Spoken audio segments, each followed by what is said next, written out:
Shalom pemirsa CBN Indonesia dimanapun Anda berada, senang sekali kita boleh bertemu kembali dalam acara pembacaan buku Agama yang Bersinar.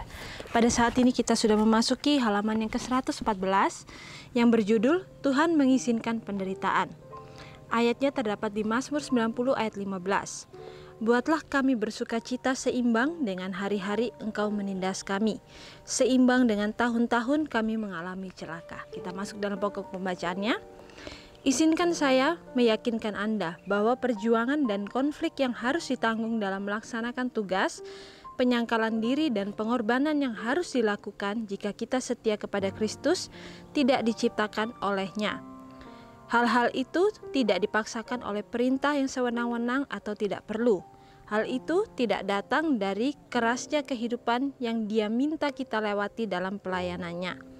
Pencobaan akan ada dalam kekuatan dan jumlah yang lebih besar supaya kita menolak ketaatan kepada Kristus dan menjadi hamba iblis dan hamba dosa. Jadi bagaimana di sini dikatakan bahwa perjuangan dalam konflik ataupun penderitaan yang kita alami dalam kehidupan kita itu bukanlah rancangan yang Tuhan berikan dalam kehidupan kita, tetapi seringkali dalam kehidupan perjalanan kita itu kita sering mengalami konflik dan harus melaksanakan penyangkalan diri dalam kehidupan kita. Dan itu sebenarnya hal-hal tersebut Tuhan izinkan itu terjadi dalam kehidupan kita, bukan untuk suatu yang mencelakakan kehidupan kita, tetapi itu diizinkan oleh Tuhan untuk supaya kita boleh memperbaiki diri kita, supaya kita boleh lebih bergantung hanya kepada Tuhan. Begitu pula juga di sini dikatakan bahwa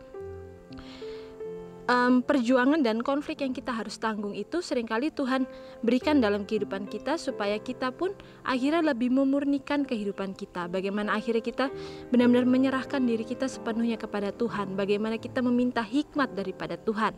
Dan konflik-konflik ini seringkali terjadi bukan karena orang tidak menyukai kita karena kita melakukan hal-hal yang tidak benar saja, tetapi seringkali konflik pun terjadi ketika kita melakukan hal yang benar dan orang lain akhirnya terlihat salah. Itu terjadi seperti Kristus di saat Ia berada di dunia ini.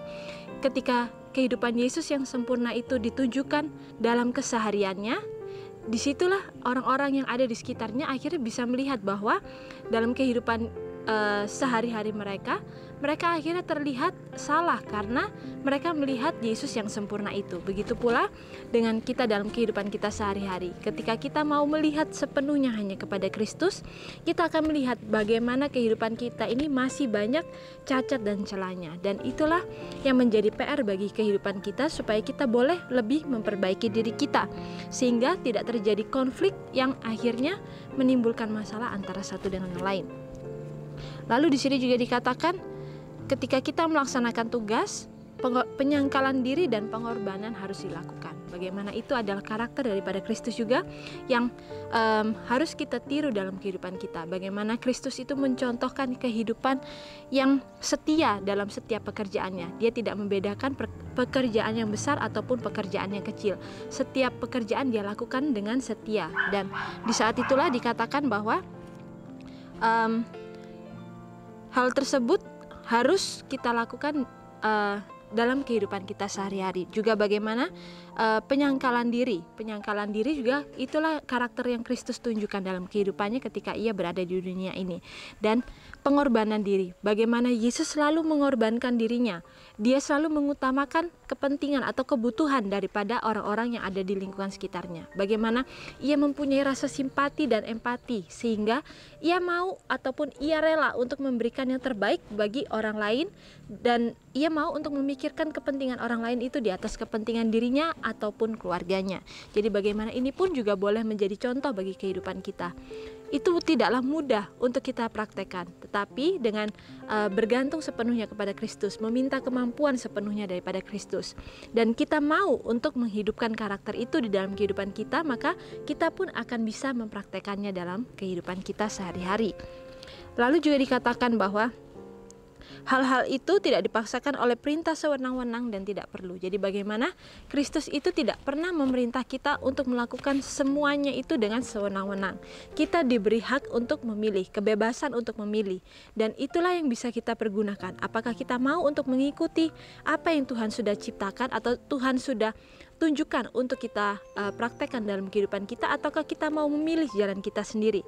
Karena ketika kita mau memilih jalan kita sendiri, kita harus sadar bahwa ada konsekuensi yang harus kita tanggung, yaitu sama seperti bangsa Israel. Mereka harus menanggung perjalanan selama 40 tahun ketika mereka menggunakan jalannya sendiri. Tetapi ketika mereka mau menggunakan jalan yang daripada Tuhan, kita tahu pasti tidak akan sampai 40 tahun. Tetapi hal tersebut bukanlah Tuhan yang menghendaki hal tersebut, tetapi mereka lah yang memilih hal tersebut, dan Tuhan hanya mengizinkan. Karena di balik itu pasti akan ada sebuah kebaikan bagi orang-orang yang mau untuk akhirnya bergantung sepenuhnya kepada Tuhan. Dan ketika kita mau untuk memperbaiki diri kita mau untuk bertanya kepada Tuhan akan setiap rencana-rencana yang akan kita lakukan, kita harus sadar bahwa setiap kepentingan yang kita ingin untuk kita lakukan itu harus kita singkirkan terlebih dahulu. Karena seringkali kita meminta kepada Tuhan untuk mengabulkan apa yang kita pikir itu adalah yang terbaik untuk kita. Tetapi kita harus sadar bahwa apa yang terbaik untuk kita itu belum tentu itu yang terbaik di mata Tuhan untuk kita. Jadi bagaimana di sini kita juga diajarkan untuk kita boleh lebih berserah sepenuhnya kepada Tuhan, sehingga kita tidak mengandalkan diri kita atau mengandalkan kepintaran kita sendiri, tetapi kita mengandalkan Tuhan dalam kehidupan kita. Lalu di sini juga dikatakan bahwa pencobaan akan ada dalam kekuatan dan jumlah yang lebih besar, supaya kita menolak ketaatan kepada Kristus dan menjadi hamba iblis dan hamba dosa. Jadi bagaimana iblis itu juga tidak menyukai kalau kita mau untuk menjadi pengikut-pengikut Kristus yang setia. Ia akan selalu berusaha untuk memberikan cobaan-cobaan yang akhirnya bisa mengalihkan pandangan kita untuk fokus daripada Tuhan kepada pandangan-pandangan yang lain. Jadi bagaimana di sini kita juga sudah diingatkan bahwa hendaklah kita selalu fokus melihat hanya kepada Tuhan. Kita jangan melihat kepada dunia atau melihat rumput tetangga itu lebih indah daripada kehidupan mengenal Kristus itu sendiri. Lalu di sini juga dikatakan bahwa Yesus mengundang kita untuk datang kepadanya, dan Dia akan mengangkat beban dari bahu kita yang letih dan meletakkan ke atas kita kuknya yang ringan dan bebannya yang ringan. Jalan di mana Dia mengundang kita untuk berjalan tidak akan pernah merugikan kita jika kita selalu berjalan di dalamnya.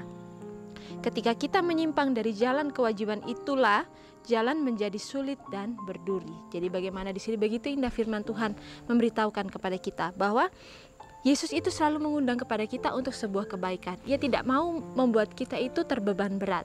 Dan di sini bahkan Yesus memberikan janji bahwa Ia akan mengangkat beban kita, mengangkat keletihan kita, lalu memberikan kepada kita kuknya yang ringan. Jadi bagaimana di sini kita mendapatkan suatu janji yang kita boleh minta daripada Tuhan untuk Tuhan tepati, karena kita tahu bahwa Tuhan itu tidak pernah mengingkari janjinya. Ia pasti akan menepati setiap janji yang Ia sudah berikan. Lalu di sini juga dikatakan bahwa jalan di mana Dia mengundang kita untuk berjalan tidak akan pernah merugikan kita. Jadi bagaimana di sini kita juga diajarkan untuk setia kepada jalan yang Tuhan sudah berikan dan percaya bahwa Tuhan itu selalu memberikan yang terbaik. Ia tidak akan pernah merancangkan suatu kejahatan bagi anak-anaknya sendiri. Tetapi di sini dikatakan ketika kita menyimpang daripada jalan yang Tuhan sudah rancangkan itu, dikatakan kewajiban itu akan menjadi sulit dan berduri. Jadi bagaimana di sini juga mengingatkan kepada kita bahwa ketika kita memilih untuk mengikut Tuhan, hendaklah kita jangan memilih jalan kita sendiri. Karena ketika kita memilih jalan kita sendiri, jalan kita akan menjadi sulit dan berduri. Dan segala kesusahan yang kita alami itu adalah karena pilihan-pilihan kita, bukan karena Tuhan yang merancangkan kesulitan tersebut.